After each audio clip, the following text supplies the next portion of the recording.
राज्यगीत होईल.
माननीय राज्यपाल महोदय, राज्याचे मुख्यमंत्री उपमुख्यमंत्री पदाचे तसेच गुप्ततेची शपथ घेण्यासाठी पदनिर्देशक माननीय मुख्यमंत्री माननीय उपमुख्यमंत्री या ठिकाणी उपस्थित आहेत.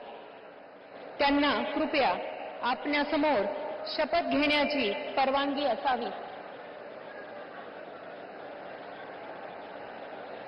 राज्याचे मुख्यमंत्री म्हणून शपथ घेतील श्री देवेंद्र सरिता गंगाधरराव फडणवीस.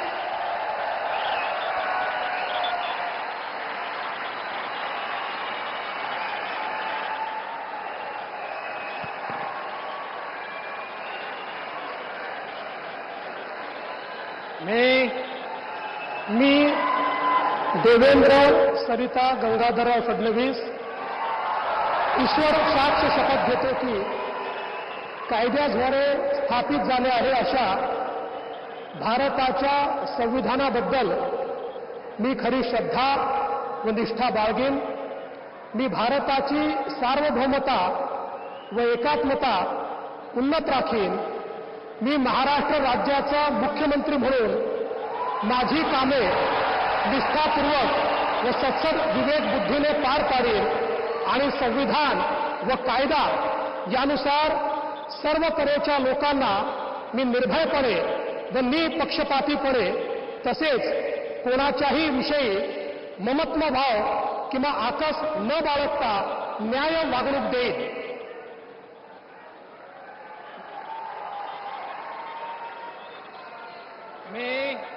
मी देवेंद्र सरिता गंगाधरराव फडणवीस ईश्वर साक्ष शपथ घेतो की महाराष्ट्र राज्याचा मुख्यमंत्री म्हणून माझ्या विचारार्थ आणली जाईल किंवा मला ज्ञात होईल अशी कोणतीही बाब असा मुख्यमंत्री म्हणून माझी कामे यथायोग्य पार पाडण्यासाठी आवश्यक असेल ते खेरीज करून एरवी मी कोणत्याही व्यक्तीला किंवा व्यक्तींना प्रत्यक्षपणे व अप्रत्यक्षपणे कळवणार नाही किंवा त्यांच्याकडे उघड करणार नाही.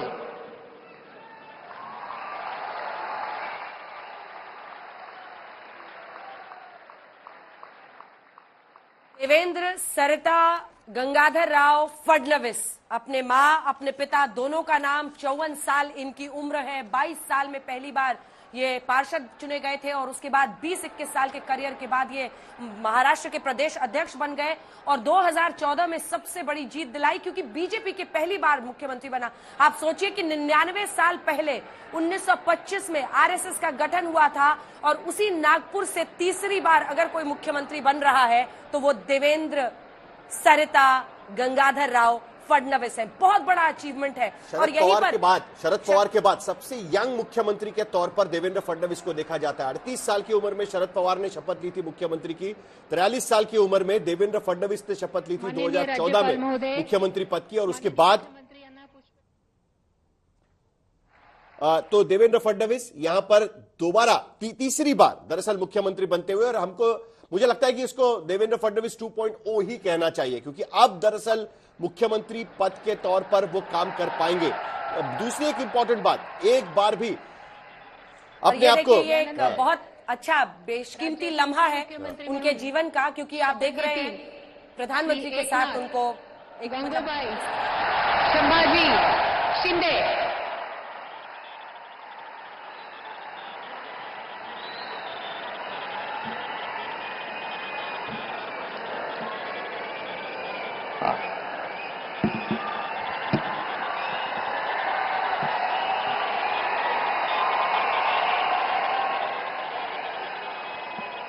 हिंदू हृदय सम्राट बाळासाहेब ठाकरे यांना वंदन. गुरुवर्य धर्मवीर आनंद दिघे साहेबांचं स्मरण आणि देशाचे कर्तबगार आणि लोकप्रिय प्रधानमंत्री नरेंद्र मोदीजी व देशाचे कणखर गृहमंत्री अमितभाई शाह यांच्या भक्कम पाठिंब्याने, आशीर्वादाने तसेच राज्यातील 13 कोटी जनतेच्या आशीर्वादाने मी एकनाथ गंगूबाई संभाजी शिंदे ईश्वर साक्ष शपथ घेतो की कायद्याद्वारे स्थापित झाले आहे अशा भारताच्या संविधानाबद्दल मी खरी श्रद्धा व निष्ठा बाळगीन. मी भारताची सार्वभौमता व एकात्मता उन्नत राखीन. मी महाराष्ट्र राज्याचा उपमुख्यमंत्री म्हणून माझी कामे निष्ठापूर्वक व सत्सद विवेक बुद्धीने पार पाडीन आणि संविधान व कायदा यानुसार सर्व तऱ्हेच्या लोकांना मी निर्भयपणे व निष्पक्षपातीपणे तसेच कोणाच्याही विषयी ममत्वभाव किंवा आकस न बाळगता न्याय्य वागणूक देईन. मी एकनाथ गंगूबाई संभाजी शिंदे ईश्वर साक्ष शपथ घेतो की महाराष्ट्र राज्याचा उपमुख्यमंत्री म्हणून माझ्या विचारार्थ आणली जाईल किंवा मला ज्ञात होईल अशी कोणतीही बाब असा उपमुख्यमंत्री म्हणून माझी कामे यथायोग्य पार पाडण्यासाठी आवश्यक असेल ते खेरीज करून एरवी मी कोणत्याही व्यक्तीला किंवा व्यक्तींना प्रत्यक्षपणे व अप्रत्यक्षपणे कळवणार नाही किंवा त्यांच्याकडे उघड करणार नाही. धन्यवाद. एकनाथ शिंदे, एक इंटरेस्टिंग बात मैं आपको बताना चाहता हूं. एकनाथ शिंदे जिस ठाणे से आते हैं वहां पर शिवसेना बड़ी है. जनसंघ का पर आप मतलब उनको हरा के वहां पर शिवसेना ने अपना मेयर बनाया था ठाणे में, और वहां से लेकर बीजेपी के साथ गठबंधन में शिवसेना चली 25 साल तक.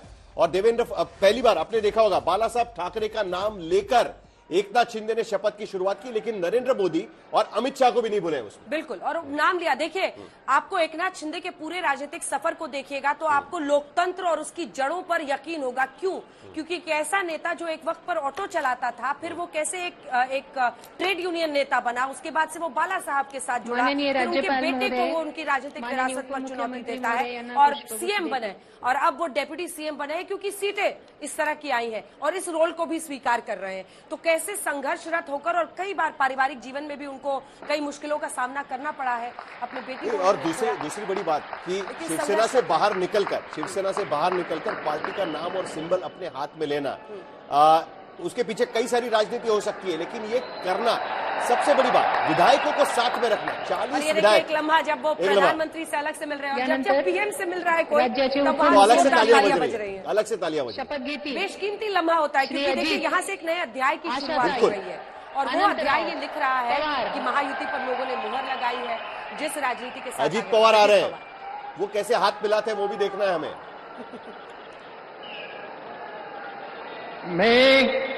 मी अजित आशाताई अनंतराव पवार गांभीर्यपूर्वक प्रतिज्ञा करतो की कायद्याद्वारे स्थापित झाले आहे अशा भारताच्या संविधानाबद्दल मी खरी श्रद्धा व निष्ठा बाळगीन। मी भारताची सार्वभौमता व एकात्मता उन्नत राखीन।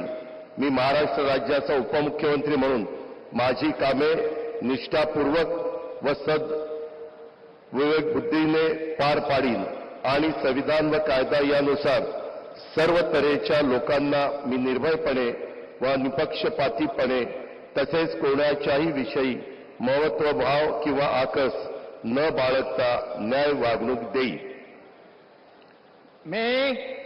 मी अजित आशाताई अनंतराव पवार गांभीर्यपूर्वक प्रतिज्ञा करतो की महाराष्ट्र राज्याचा उपमुख्यमंत्री म्हणून माझ्या विचारार्थ आणली जाईल किंवा मला ज्ञात होईल अशी कोणती बाब असा उपमुख्यमंत्री म्हणून माझी कामे यथायोग्य पार पाडण्यासाठी आवश्यक असेल ते खेरीज करून एरवी मी कोणत्याही व्यक्तीला किंवा व्यक्तींना प्रत्यक्षपणे व अप्रत्यक्षपणे कळवणार नाही किंवा त्यांच्याकडे उघड करणार नाही।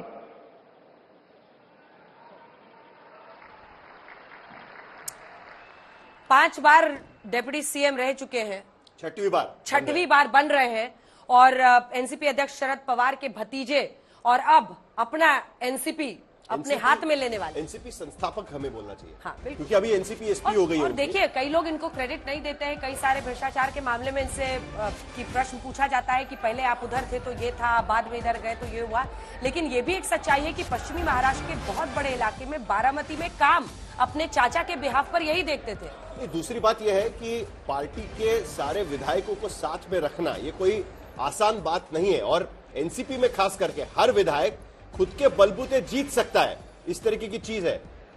मेरे ख्याल से नरेंद्र मोदी को मिल रहे हैं जिस तरीके से गर्मजोशी से प्रधानमंत्री मोदी देवेंद्र फडणवीस और एकनाथ शिंदे से मिले थे, उसी गर्मजोशी से अब उसके बाद प्रधानमंत्री मोदी से भी शायद वो मुलाकात करेंगे। अभी राज्यपाल से मुलाकात की है, उसके बाद मोदी प्रधानमंत्री मोदी से उनकी मुलाकात यहां पर सबसे कम ताली मेरे ख्याल से उसके लिए बज रही है। माननीय राज्यपाल महोदय, 4 दिन पहले प्रधानमंत्री ने शपथविधी कार्यक्रम पूर्ण झाला आहे। सिंचन घोटाले की बात कही थी और उसके कृपया बाद सर्वांनी राष्ट्रगीतासाठी उभे राहावे।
जय महाराष्ट्र।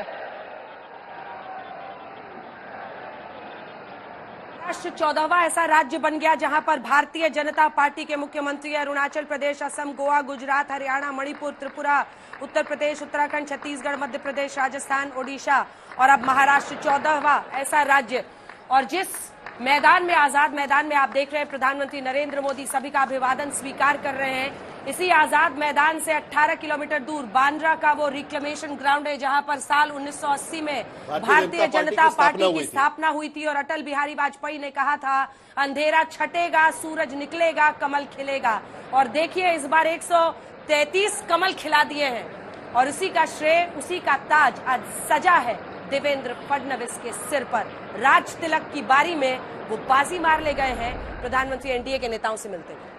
प्रधानमंत्री एनडीए के जो बाकी मुख्यमंत्री है वहां पर भी वो पहुंचे हुए, उनसे मिलते हुए। और इंटरेस्टिंग बात, जो जितने सारे राज्यों के नाम गिनवाए, हिमाचल प्रदेश और झारखंड और जम्मू कश्मीर छोड़कर बाकी करीब करीब पंजाब छोड़कर बाकी करीब करीब सभी राज्यों में यहां पर कमल खिलता हुआ हमको नजर आ रहा है। महाराष्ट्र में बहुत ही मुश्किल घड़ी मानी जा रही थी, लेकिन उसके बावजूद भी भारतीय जनता पार्टी का लौटना 133 सीटों को साथ में लेकर और मुख्यमंत्री पद भी साथ में लेकर लौटना, ये एक बहुत बड़ी उपलब्धि भारतीय जनता पार्टी के लिए। पहली बार आजाद मैदान पर यहां पर यह शपथ ग्रहण हुआ है और उसके बाद अब प्रधानमंत्री मेरे ख्याल से तुरंत ही निकल जाएंगे दिल्ली के लिए। पार्लियामेंट का सेशन चल रहा है, कैबिनेट की बैठक अब इसके बाद में होगी। लेकिन अंजना, सबसे बड़ी बात यह होगी कि अब इसके बाद तीनों पार्टी की सरकार में मुख्यमंत्री देवेंद्र फडणवीस, क्योंकि पहली बार वो भी 2 उप मुख्यमंत्रियों के साथ में महाराष्ट्र में सरकार चलाने जा रहे हैं।